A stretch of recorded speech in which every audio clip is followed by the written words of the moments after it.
SR-71 Blackbird spy planes, the F-117A stealth fighter, and now the SR-75 penetrator.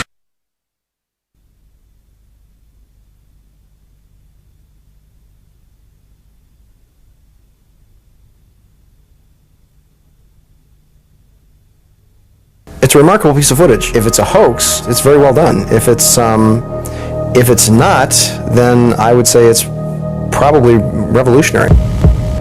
It's a fake, in my opinion. If you continue to ask questions that are out of bounds, I won't hesitate to terminate this interview. This is powerful because this is not a staged event. This is real.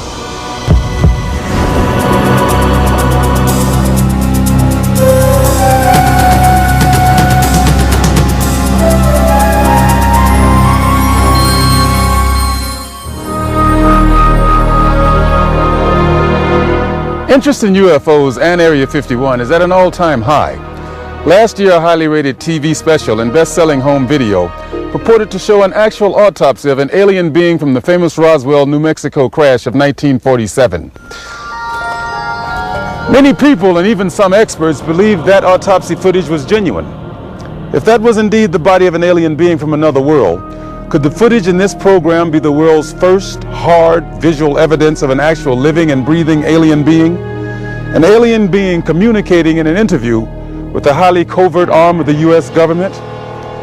If the footage we're about to show you is genuine, then this could very well be the most important video in the history of mankind, proving once and for all that we are not alone.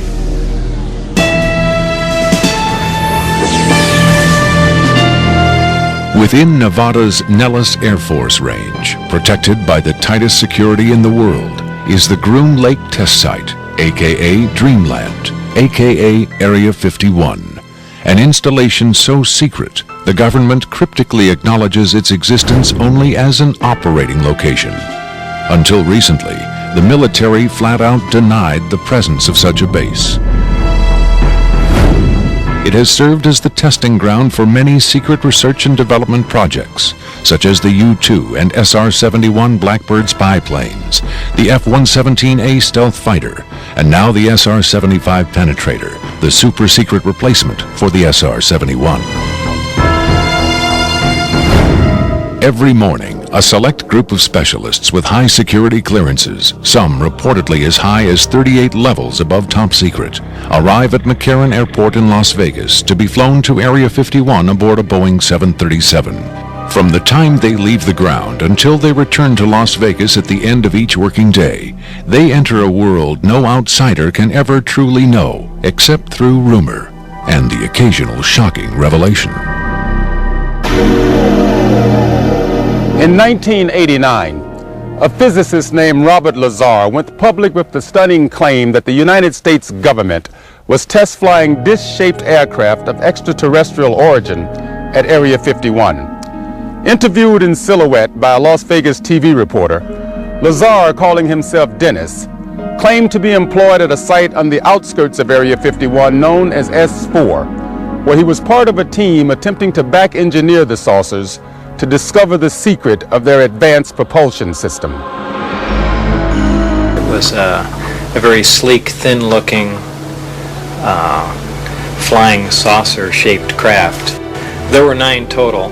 I only got to essentially work, back engineer, or analyze one of the craft. It's very plain. It's all one solid color, a grayish pewter color, the same color as the outside of the craft.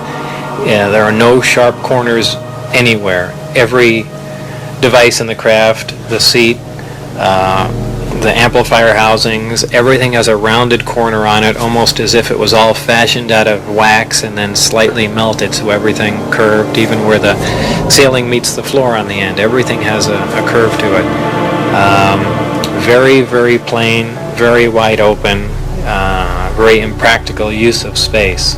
And there are 3 levels. The lower level houses the amplifiers themselves that swing, the 3 of them. The center level is where you enter the craft, where the seats and the amplifiers are, and the top level is a small area, and I did not have access to that, so I don't know what's up there. absolutely alien craft. There's no question about it. Well, first of all, the scope of the project was to back engineer it. If they were United States craft, we wouldn't be going backward trying to find out how they were built if we had built them. Second of all, the size of the equipment inside, the size of the seats, the materials that were in use, completely alien to us, pardon the pun, and the fuel, element 115, essentially non-existent. All these factors together, and of course the briefing information stating that they were alien craft. Along with Robert Lazar, rocket scientist David Adair is one of the few individuals who will go on record concerning his personal experiences with alien technology at Area 51. Was not of our origin. They shouldn't have let me see that. And then in the results of it, they locked me in a room. And the reason they locked me up in a room was because I wouldn't tell them any more about how the engine would function, and they started getting a little bit more perturbed about that. A former consultant to NASA and top aerospace companies, Adair claims that in 1971 he was brought in to study the engine of a downed flying saucer. What I was looking at was a technological marvel of its time, and it was a magnificent thing to see sitting there, and the whole situation just started really getting me more angry than anything, because the fact that they could sit on such a hunk of technology and not tell us about it. Here we are using liquid fuel engines and rockets at NASA, and here they got an engine that's probably, in theory that we know of, could be a speed of light, an engine capable of speed of light or even faster. Ufologist and lecturer Sean David Morton has appeared on Sightings, Strange Universe, and Hard Copy. He offers his own perspective on Lazar's stunning claim and the super-secret Area 51. Area 51 is approximately 135 miles north of Las Vegas. It sits in a box that's at the western middle corner of the Nellis test site. It was originally called the Groom Lake Facility, and Area 51 actually gets its name from a bombing classification. There's Area 49, 50, 51, 52, etc., etc. So one of the things that Robert Lazar told us was that if we simply went out to a black mailbox at 6:30 p.m. on Wednesday nights, that we would actually see flying saucers, that these objects would test, and that this was the military testing time between 6:30 and 9:30, and then early in the morning between about 3 a.m. and about 6 a.m. Vigorous efforts have been made by employees of the government and others to debunk Lazar's claims and discredit him personally. Nevertheless, Area 51 has become the center of a raging controversy, whether in fact certain clandestine agencies of the U.S. government are in secret contact with alien beings. Project Sigma was supposedly a deal between the United States government and various extraterrestrials that after the Roswell crash of 1947, that an organization called Majestic 12 was formed, and then in 1953, President Eisenhower was then brought in on this. Well, there was a negotiation going back and forth between the United States military, the government, and the extraterrestrials. Apparently, we had a number of things that the extraterrestrials wanted. Number one, the military needed hardware. We wanted technology, we wanted weapons technology, propulsion technology, metallurgy technology, and in exchange for this, the ETs were willing to trade us their hardware for our software, and software namely being us. What they primarily wanted was genetic material, and in exchange for that, they were willing to give us certain technological advances, like a number of flying saucers. It is out of Area 51 that the tape we are about to show you was supposedly smuggled. On Friday, July 26, 1996, the offices of Rocket Pictures, a producer-distributor of motion pictures and television programs, received a phone call. A male voice, identifying himself only as Victor, claimed to be in possession of a videotaped interview with an extraterrestrial being. Tom Coleman, president of Rocket Pictures, was intrigued enough to take the call. I, of course, thought this was some hoax. In fact, I thought it might have even been my brother at one point. But as we spoke, this was someone who seemed to be very serious. We went back and forth on this, and I basically decided that, you know, this is a little bit too weird for me. Thank you and goodbye. As I hung up, I had a very strange feeling that maybe, just maybe, there was something here. He said he had a tape of a space alien, an ET, that was being held in a military installation in Nevada. I'm not sure as a prisoner or a guest. And he had this on tape. As we've already heard from Sean Morton and others, this is not the first time allegations have surfaced that the U.S. government is playing host to extraterrestrial biological entities, or EBEs. The first and most famous alleged contact was the Roswell flying saucer crash of 1947. This is the incident from which the alien autopsy footage supposedly originated. But there have been persistent rumors that not all of the aliens retrieved from the Roswell crash were dead. The final fate of the survivors, if any, is unknown. 2 years later, however, in 1949, another alien is reported to have survived a saucer crash, and this being, known as EBE-1, was taken into custody and kept at a safe house. EBE-1 supposedly suffered from chronic health problems, which the doctors of the time were helpless to treat. According to a controversial, possibly fraudulent briefing document dating from the Jimmy Carter administration, EBE-1 was interviewed by means of pictographs, from which it was learned that he came from the Zeta Reticuli star system. Can we eliminate one or more of these categories from discussion? The laborious process of developing a set of symbols that could be used and understood by both human and alien amounted to the creation of a new language. If such an effort was made, it represents the greatest achievement in linguistics since the deciphering of the Rosetta Stone.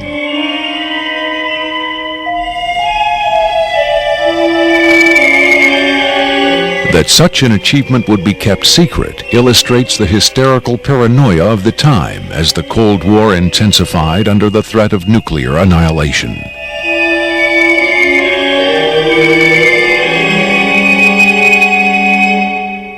The so-called Carter Aquarius briefing document states that EBE-1 died of unknown causes on June 18, 1952.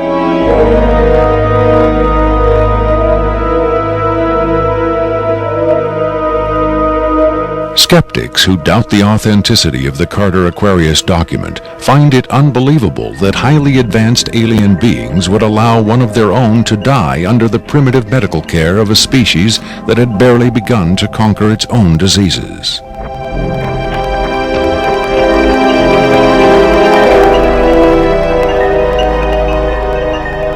But as we will hear, there are those who claim that to the aliens, death is not a final end to be feared, but a mere transition. It was in the late 40s and early 50s that the U.S. government's policy toward UFOs was formulated. Publicly, there was Project Blue Book, which made a great show of gathering data on all the major UFO sightings, finally declaring them all to be hoaxes, mass hysteria, or swamp gas. But secretly, there may have been another policy at work. Over the years, several documents have come to light which seemingly confirm that a clandestine group, Operation Majestic 12 Group, aka MJ-12, was formed by special classified presidential order on September 24, 1947, for the express purpose of gathering information on UFOs and extraterrestrials, while at the same time keeping such information not only from unfriendly powers, but from the American public as well. If indeed Area 51 has become the nation's repository for alien technology and possibly alien visitors, then the extra-constitutional justifications for such secrecy were developed in the MJ-12 Group's planning sessions. James B. Forrestal, Secretary of Defense under President Harry Truman, is widely accused of being the mastermind behind the creation of MJ-12. Once created, Majestic may have expanded its mandate beyond what Forrestal had intended. Whatever secrets Forrestal may have known concerning flying saucers and alien visitors, that knowledge died with him when in 1949 he mysteriously plunged to his death from a window at Bethesda Naval Hospital. Though he was being treated for depression, many UFO researchers doubt that his death was a suicide and point to the sinister workings of the possibly mythical MJ-12, which in their hypothesis may have been protecting its secrecy from a man who had come to believe the people had a right to know. As late as 1989, according to Bob Lazar, the identification badges at Area 51 read MADGE for Majestic. In December 1994, a document purporting to be the Majestic 12 Group Special Operations Manual was leaked to a noted UFO researcher. It contains the following directive under the heading Isolation and Custody. EBEs will be detained by whatever means are necessary and removed to a secure location as soon as possible. There follows this disturbing amplification.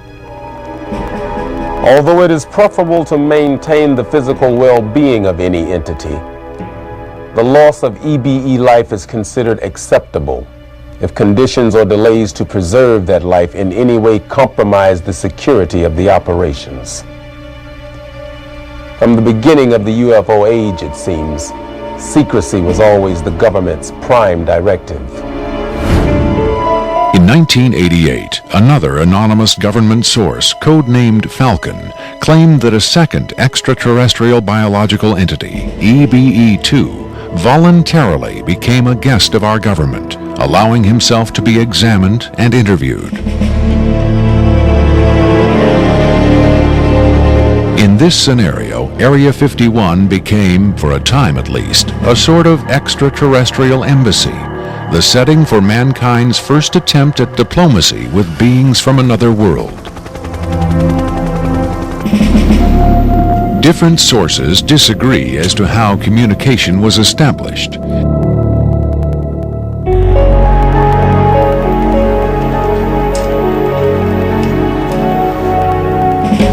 There is universal agreement that the EBEs are incapable or unwilling to speak human language. In addition to the pictographs used by EBE-1, it has been reported by Falcon that in the early 1950s, EBE-2 was fitted with some sort of artificial voice box, allowing him to speak words, and that he learned the English language very rapidly. Other sources doubt this story, however. By our kind, do you mean we Americans? What has been reported most persistently is that the aliens communicate via thought projection, or telepathy. Would have been tortured, made to give up their secrets, instead of questioned in this friendly manner. We cannot be forced to communicate. Has it been tried? Not by us. We speak to who's ever willing to listen. The idea of telepathic communication with alien beings carries with it the same doubts and controversy attached to telepathy itself. Do the practitioners of this ancient art really have the ability to read minds? Or are they crafty charlatans who simply tell the listener what he or she wants to hear? If the cynics are right, then the self-proclaimed telepaths recruited by the government in the 1950s were playing an astoundingly daring hoax by claiming to speak for the mute visitors from the stars. Defenders of telepathy call this notion preposterous and point to the long history of government-funded research into mind reading as proof that their science has merit. In the last 4 decades, there have been persistent, often contradictory rumors and even eyewitness accounts of other alien visitors meeting secretly with military or government officials. But what about today? The Tester Corporation has recently come out with a model kit of Gray, the extraterrestrial life form, and a scale model of the so-called sport model, the UFO Bob Lazar says he studied at Area 51.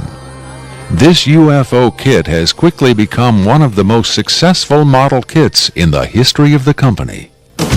If the military is, in fact, conducting tests of extraterrestrial spacecraft at Area 51, then where are the alien creators of these craft?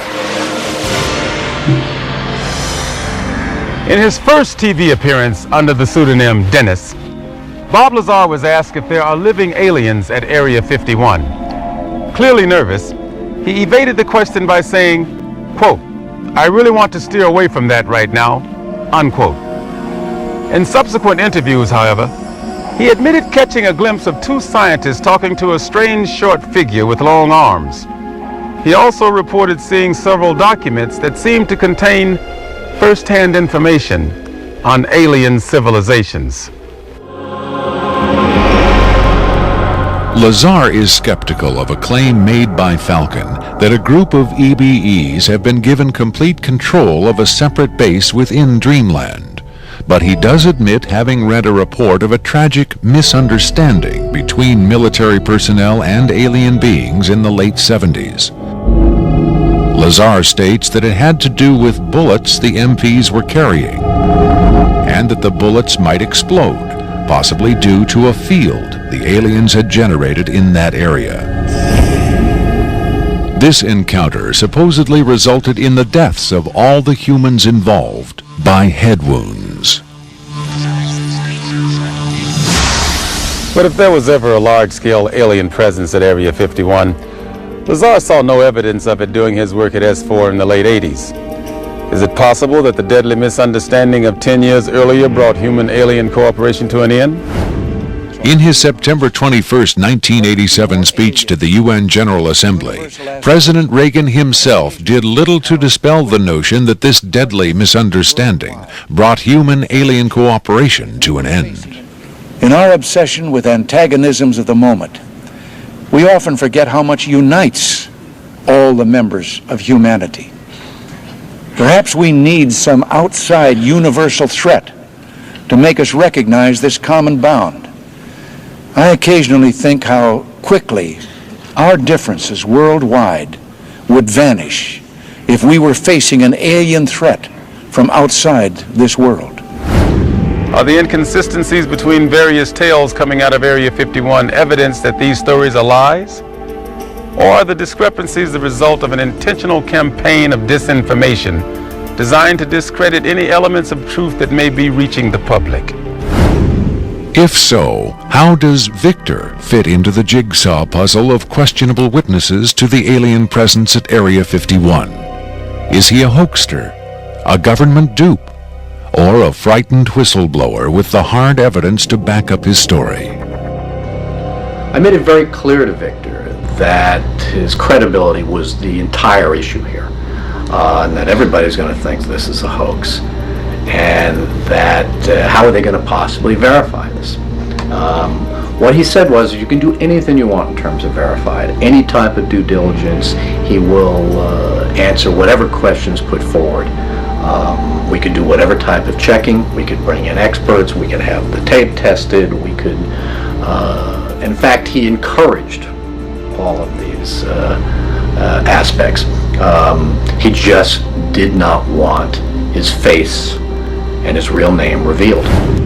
At Coleman's insistence, Victor agreed reluctantly to appear on camera, but only in disguise, in shadow, and with his voice electronically altered. The questions were agreed upon in advance, but during the actual interview, the discussion occasionally deviated from Victor's approved questions. What is your occupation at Area 51? I won't answer that. I have had reason to be present at Area 51, but I'm not going to clarify whether or not I was there as an employee. Are you saying you were there as a visitor? I'm not going to specify why or in what capacity I was there, only that I was there. Can you tell us how many times you were there? When I agreed to this, my fundamental ground rule was that I would not be asked to divulge personal data that might help pinpoint my identity. If you continue to ask questions that are out of bounds, I won't hesitate to terminate this interview. Are you saying that the number of times you were present at Area 51 is enough to pinpoint your identity? Any specifics will narrow the field of suspects. Of course, I could lie. Let's say I've been there 47 times, or anyway more than once. Let's turn to the tape itself. The copy you've supplied is not the original tape. No. Was the original at Area 51 when you copied it? That's out of bounds. Is it fair to assume that the copying of tapes at Area 51 is heavily restricted? You can assume anything you like. I would say that's a fair assumption. That's obvious. I will say that this tape was copied under special circumstances. Otherwise, copying it would have been impossible. Can you be more specific? More specific? Okay, I'm sure they've figured this much out already.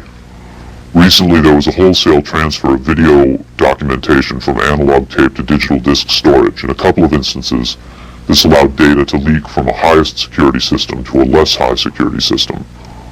Even so, this particular tape was the only... I think that's about all I'll say about that. Was there something about this particular clip that made it more accessible to be copied? Not necessarily, no. Was there something about the content that caused them to file it differently or give it special handling? This interview was terminated. The interview resumed only after a discussion of the ground rules. Have you personally seen the alien being that appears in the tape? Yes, I have, but I stress I was not necessarily present at the interview session that appears on the tape. I'm not going to be specific. I may have encountered the being at another time. What can you tell us about the alien interview we're about to see? This one is rather recent, very late in the series. The interview process has been ongoing since the being arrived, which was in 1989. Approximately twice a month, they sit it down for a session that generally lasts from 3 to 5 hours. If they try to go longer than that, or if they schedule the sessions more frequently, the being becomes unresponsive. There's a fair amount of infighting among the scientists from different disciplines to get their questions asked. What is the alien revealed? Various minor technical details of the saucers. The physicists and engineers are frankly frustrated. They feel the being is withholding information. Possibly concepts are getting lost because all the information has to come through a telepath. But also it may be that the bulk of their scientific knowledge is just too advanced to be translated into our primitive conceptual framework. It's analogous to if a human scientist were to try to translate quantum mechanics into the grunts and screeches of a chimpanzee. That's not a very flattering comparison. Frankly, there's a high attrition rate for scientists in the program. You'd think they'd be energized by the challenge, but a lot of them take the ego deflation very hard when they find out not only how much they don't know, but how much they aren't even capable of understanding. What else has the alien communicated? Oddly enough, the being seems to have a much easier time communicating spiritual concepts.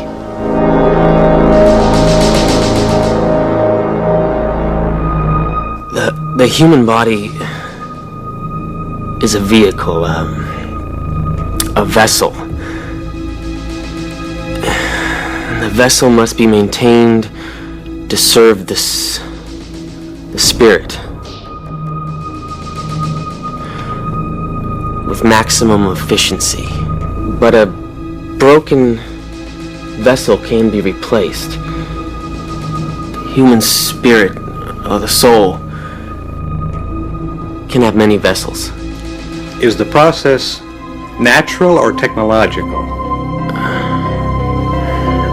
Both are one. Technology is a natural excrescence of humanity.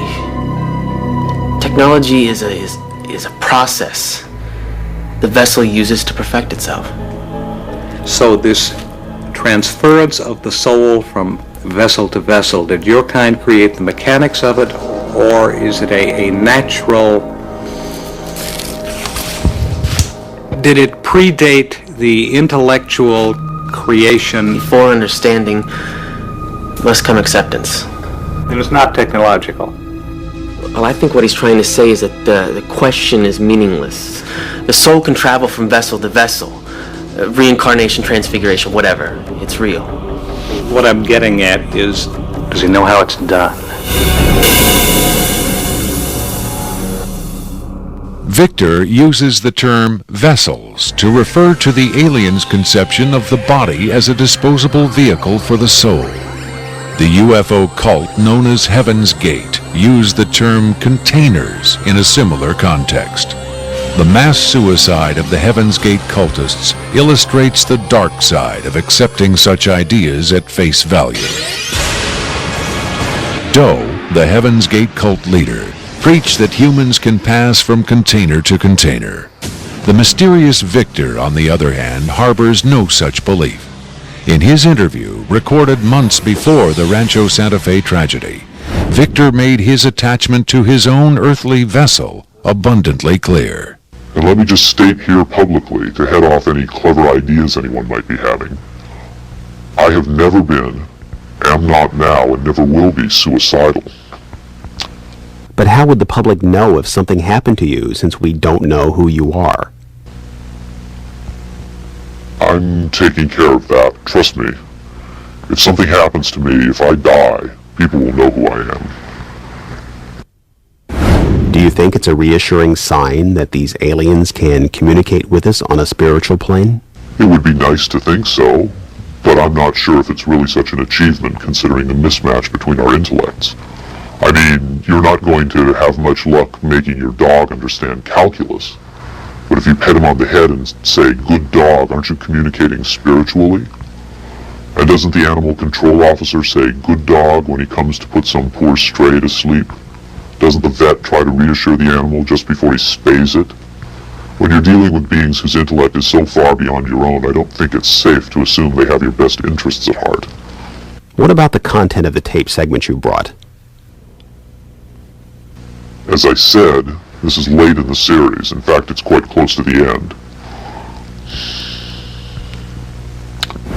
Because of his unwillingness to reveal his own identity, Victor's story stands or falls on the credibility of the tape he supplied. Here, exclusively, for the first time anywhere, is the uncut, uninterrupted alien interview tape, shown in its entirety in real time.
You removed the soundtrack from the tape before you turned it over to this program.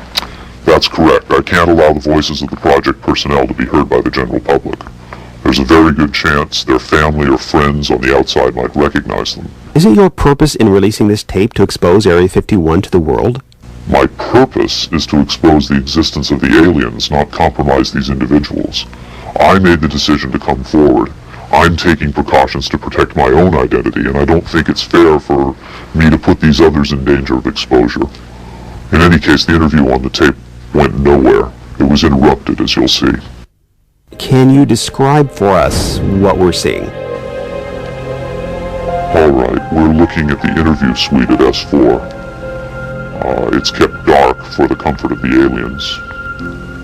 The figure who is just barely visible in the left foreground is the telepath, and behind the camera is a raked seating area for observers. Although in this case, I believe the only other person present was a military aide. The alien is seated behind a glass partition in a biocontainment area, which is maintained at biosafety level 2, the lowest designation. That's primarily for the protection of the aliens, not us. The theory is that if they were going to infect us with an alien bug, it would have happened 50 years ago.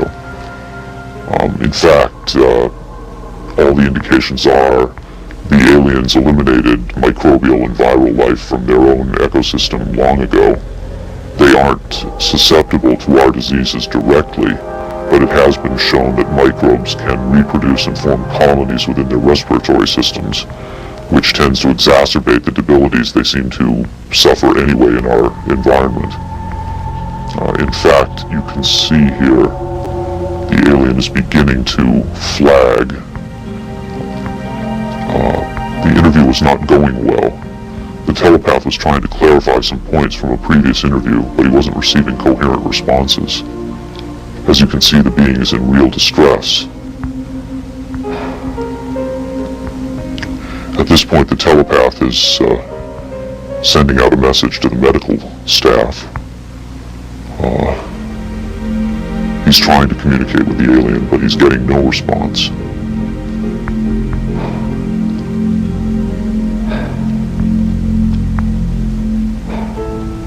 There's very little he can do. There's no direct connection between his space and the biocontainment area. That's the aide stepping in on the right. The medical staff should be there by now. They're slow in responding. There they are. I have to say the medical personnel at S4 are less than first rate. They tend to be selected for their willingness to keep secrets rather than their medical competence.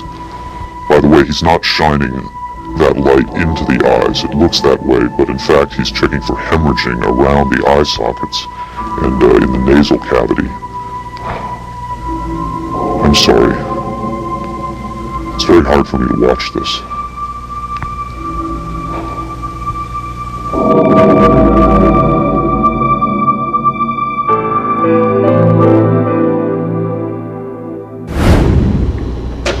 You're asking me if I think this is real? That have I finally seen a space alien?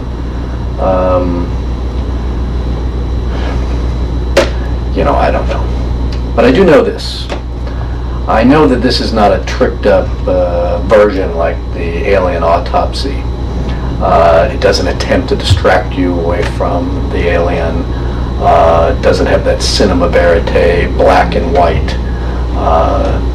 It doesn't go to great lengths to try to fool the audience. It's straight ahead. It's an alien on tape. Pretty much the way you'd probably film it. But the point is this. What if it is real? In evaluating the authenticity of the alien interview tape, the logical place to begin is with the videotape itself. What can the technical details of this recording tell us about its origin? Rocket Pictures sent Victor's original tape to the Phoenix laboratory of renowned image analyst Jim Delatoso. Using the most up-to-date digital technology, Delatoso tried to determine the tape's authenticity. I've been exploring, looking at different aspects of the image itself to develop questions for a matrix on, is it real or is it fake? I grabbed a frame in the computer and we're outputting it now in digital format, and you can see that we have an absolutely solid picture. What we've done is taken the picture and moved it over so that we can look at the information that's in between the frames. Now, when we look at the motion video, we can see that it still is not bad. And when we have this little indicator down here, it tells me that the original image was transferred using some kind of time-based corrector. These are video screens up here, television, video monitors, and they're off at an angle. If this was shot using a video camera with lines on it, we would see moire patterns up there, and we don't see the moire patterns. So there's a probability that this was shot originally on film, possibly a film stock like 7252 or 7247, depending on the lighting. The idea that these images may have originated on film is in direct contradiction to Victor's statement that the interview was shot on video. On closer inspection, Delatoso decided the images could indeed have been recorded by a video camera under certain specific conditions. In this case, I get the sense of it that this was originally created using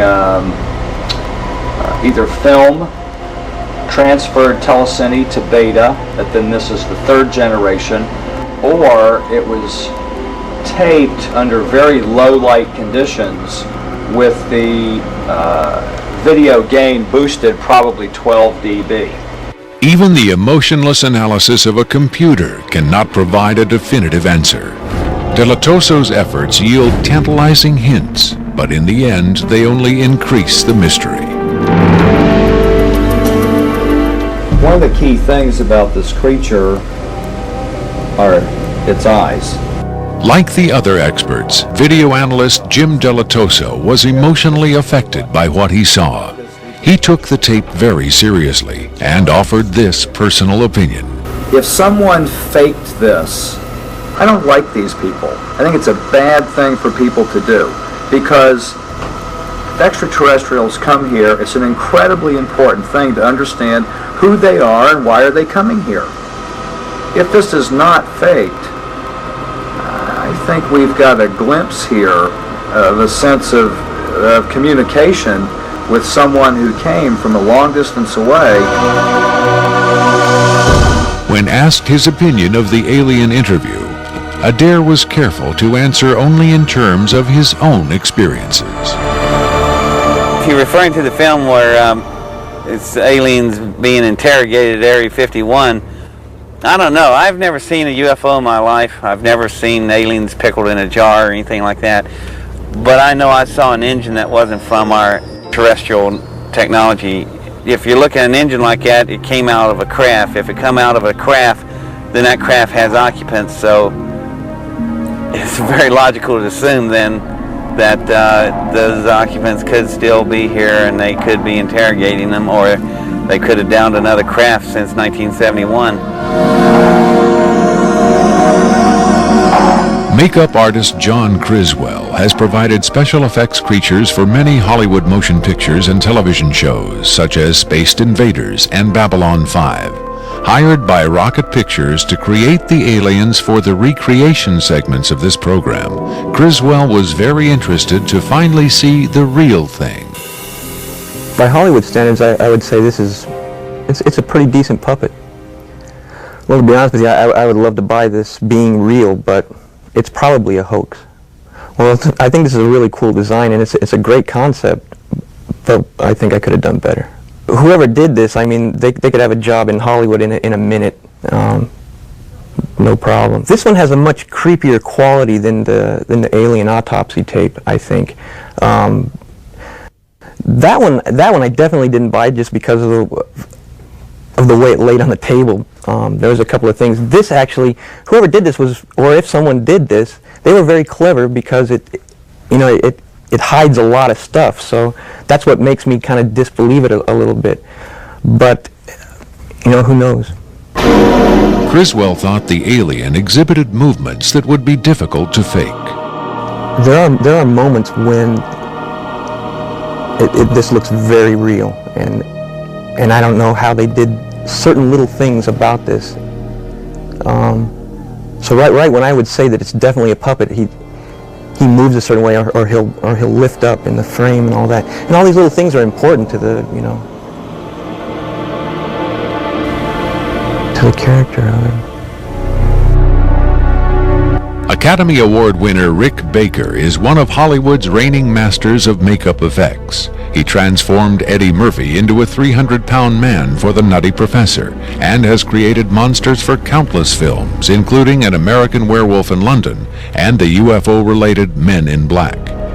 Baker dismissed the tape as a fake. Yeah, this doesn't fool me. I don't buy this. I think this is a puppet, and you've got a table in the foreground that's hiding the rest of its body. You've got some kind of, whatever that instrument is in the foreground, it's also lit very mysteriously. I think if you were going to record this alien, you would want to see it, and you wouldn't want to hide it behind a table, and you would light it in a way that would show up much more than this. And this particular movement, this head-jerking movement here especially, looks very puppety to me. It looks a little overdone and very much like a guy with his hand inside this thing maneuvering it. And I guess he's supposed to be ill here. Is that what's going on? It just looks like they went to a great deal of effort to hide as much of the anatomy other than the head on this puppet, and I just don't buy it. I would be willing to stake my reputation on the fact that I think this is a hoax. It's very interesting to see them. In Baker's opinion, there was no controversy at all. It's a fake, in my opinion. We could build better. We have built better, actually. UFO expert Robert Dean, on the other hand, had no doubt whatsoever that the tape was authentic. This is powerful because this is not a staged event. This is real. In the 1960s, Robert O. Dean served as an Army intelligence analyst at NATO headquarters in Europe, where he claims to have seen first-hand evidence of alien beings and their artifacts.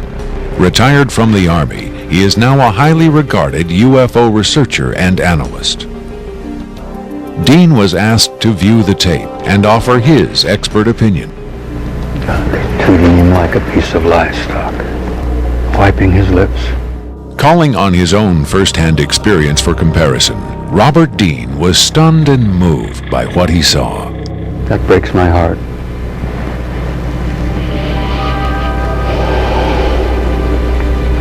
I think you've got yourself a piece of legitimate footage here, and I think you've got your hands on some pretty sensitive material. I don't know how the hell you got this. I don't know who you got it from, and frankly, I don't want to know who you got it from. But you got yourself a tiger by the tail with this footage. I would say, and I know that that's one of the things you ask of me, is that you've got yourself some legitimate footage of one of the little guys being interrogated and filmed. And there's a reality to it, and there's a sensitivity to it that literally breaks my heart. But I tell you very strongly, you've got something here that is very sensitive.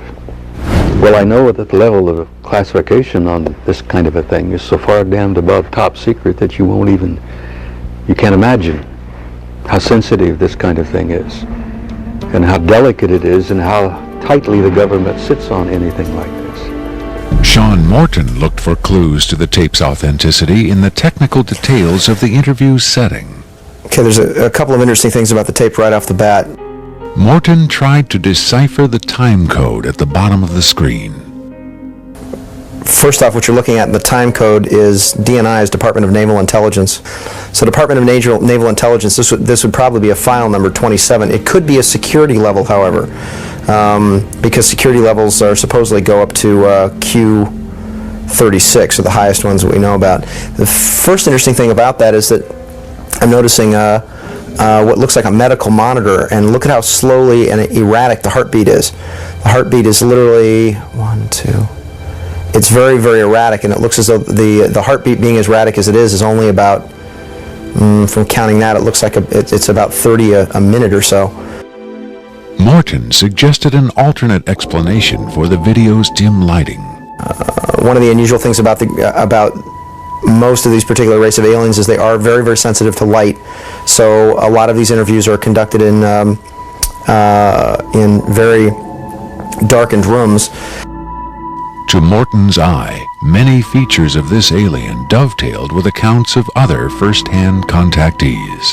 Another strange thing about the physiognomy of these creatures is, as well, is if you will notice that the neck itself is not at the back of the head like a human being is. The neck is actually in the center of the head, which is what actually gives it problems holding its head and its neck up.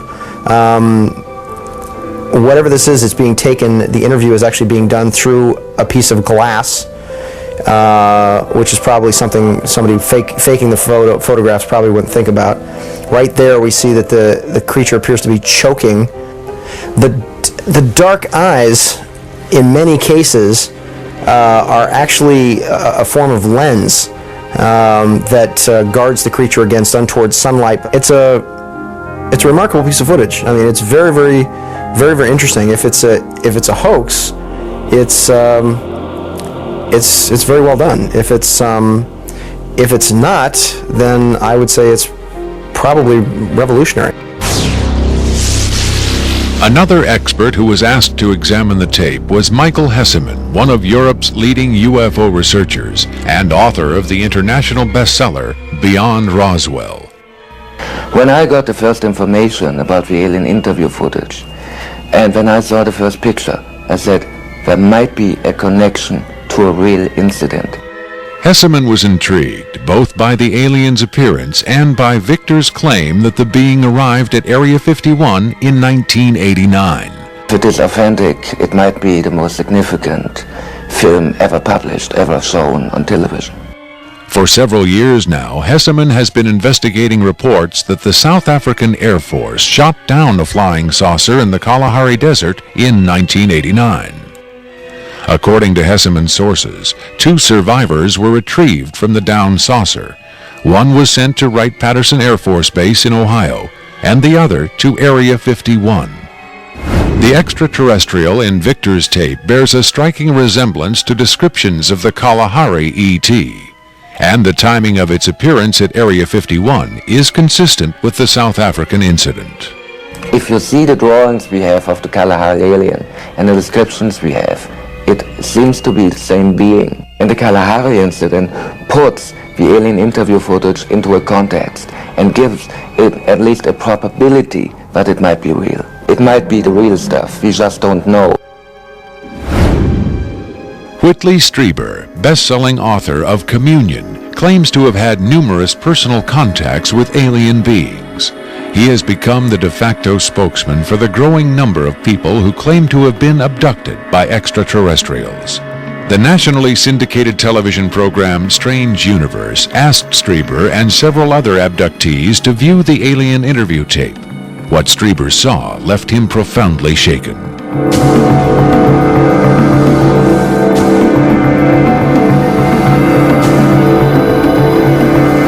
Strieber would not agree to be interviewed on camera for this program, but on Strange Universe, he had this to say.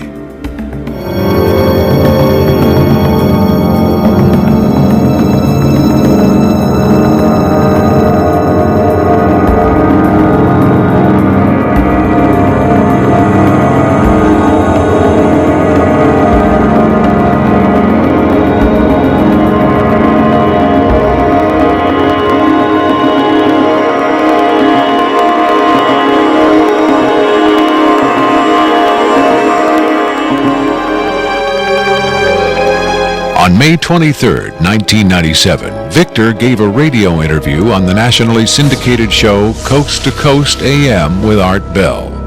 Speaking by telephone from an unknown location, Victor answered questions from host Art Bell and his guest, UFO expert Sean Morton. From the Kingdom of Nye, Coast to Coast AM continues with Art Bell. It is going to be a very interesting morning. Let's see if we've got Victor on the line. Victor, are you there? I'm here. Welcome to the program, Victor. Afterwards, this is what Bell and Morton had to say about Victor's credibility. What a hell of an interview, huh? Boy, oh boy, talk about making history on the radio. It was, as far as I could tell, he answered every question properly as far as exactly where the locations are, to the, descriptions of the, the transports, the 737s, to the CTS-43s, the retinal scans, the 5 levels at S4. A veteran of countless controversial interviews, Art Bell still found himself impressed by his encounter with Victor. In the first, I think, half hour, I sensed that I was getting a kind of a runaround, or that I was not satisfied with the quality of the answers that I was being given. But as the interview progressed, and Victor, to some degree, began to relax, I began to get a different sense, and that was that he was telling me the truth. I think Victor was scared. I think Victor really is scared.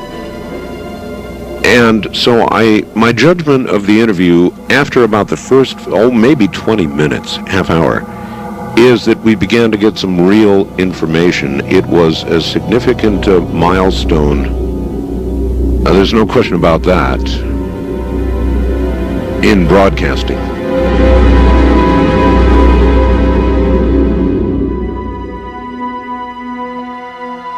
If the government has really been in contact with superior aliens, wouldn't we see some evidence of it? For instance, amazing new scientific discoveries.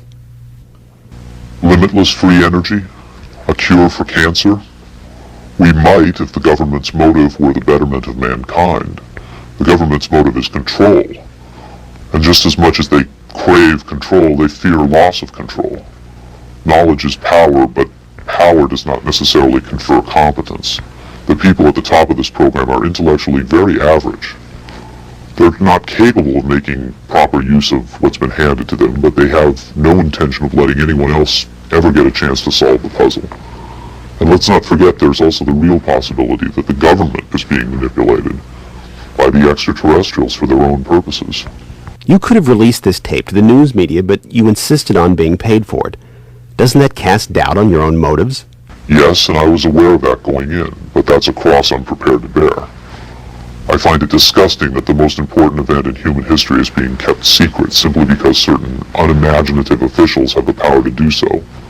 But at the same time, I do see the irony in my own actions. All I can say is, had I had the choice, I would not have insisted on profiting from this revelation. But since by lifting this veil, I've endangered not only my career, but possibly my life, I felt the need for some small measure of monetary freedom to deal with any eventualities. And let me say, I could have demanded significantly more money than I did if I had been willing to compromise my anonymity. There have been other whistleblowers who jumped at the chance to become celebrities, which I think casts even more doubt on their motives than some people may be casting on mine. Do you believe your life is in danger as a result of making this tape public? I would hope not. I would like to think my government is a little more civilized than that, but at the same time I don't intend to give them the chance to prove me wrong. At any rate, to a certain extent, I'm counting on being disbelieved. Obviously, they would like me to be perceived as a hoaxer. If something were to happen to me, if I should die suddenly in a freak accident, it would obviously lend credence to my story, and I assume they understand that and will act or not act accordingly. Why should anyone believe this tape is authentic? Use your own judgment. That's all any of us can do. There's been so much secrecy and disinformation over the last 50 years that it's become impossible to prove anything in the face of official denial. Of course, the flip side is nobody really believes anything the government says. Robert Dean heads a growing movement lobbying Congress to release former NASA intelligence and military officials from their security oaths so they can talk openly about U.S. involvement with UFOs and aliens. as early as 49, your government knew we were dealing with extraterrestrial intelligence. And then it sort of blew up more and more. Every year there were more discoveries, more conclusions, more contacts. And as you probably know, we have indeed retrieved crashed hardware, and we have reverse engineered it, and we have indeed been flying some of that hardware in this base not too many miles outside of Nellis, near Las Vegas. Dean believes the time has come for the government to tell the people what it knows. The truth has got to come out. We're over 30 years too late. The people not only have a right to know, they have a need to know. And damn it, I stand in this belief, and I will say this and stand by this till the day I die. Congress has the responsibility, Congress has the obligation to the people, to the Constitution, and to the nation.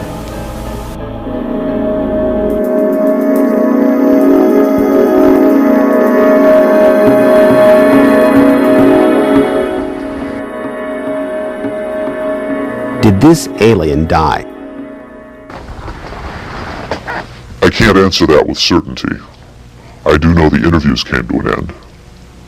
Whether the being died or was retired, and I don't mean that in the spy thriller sense of having it killed, I mean retired from the interview process. I just don't know. I'm fairly certain it didn't go home, at least not in the physical sense. But these beings, they don't seem to be very concerned about dying or avoiding death. Why do you think that is? Maybe they know what comes after death with more confidence than we do. Maybe there's another vessel waiting for them on the other side. The other side? Yes, which may in fact be where they come from in the first place. I've heard the claims that they come from Zeta Reticula or the Pleiades, but it hasn't been established that they come from out there at all. Their saucers may not travel through space as we know it. They may fold in from another dimension, another reality. You make them sound almost supernatural, like angels or devils. Supernatural is just a term for aspects of nature we don't understand. For many people, they certainly do serve the functions of both angels and devils, forces we can't comprehend. Have you had enough of me? I think I've earned my money.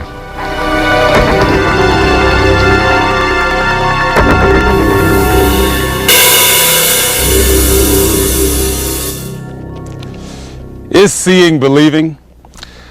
Can the images on this little tape really be what Victor claims? To even take the question seriously requires a belief in the possibility of wonder, a willingness to accept an almost unimaginable truth. It's far easier and safer to label it a hoax. I'm standing on Nevada Highway 375. America's official extraterrestrial highway, redesignated last year by the legislature in acknowledgement of the worldwide fame that has become attached to this desolate spot. Beyond those mountains is Area 51, the most widely discussed secret place on Earth. Whether as a hoax or a mind-expanding revelation, this alien interview is now a part of the Area 51 legend. There will come a day when the secrecy at Area 51 ends. When that day comes, then we will know whether this tape was real and what the true motive was for its sudden appearance. Until then, we can only speculate, investigate, and hope.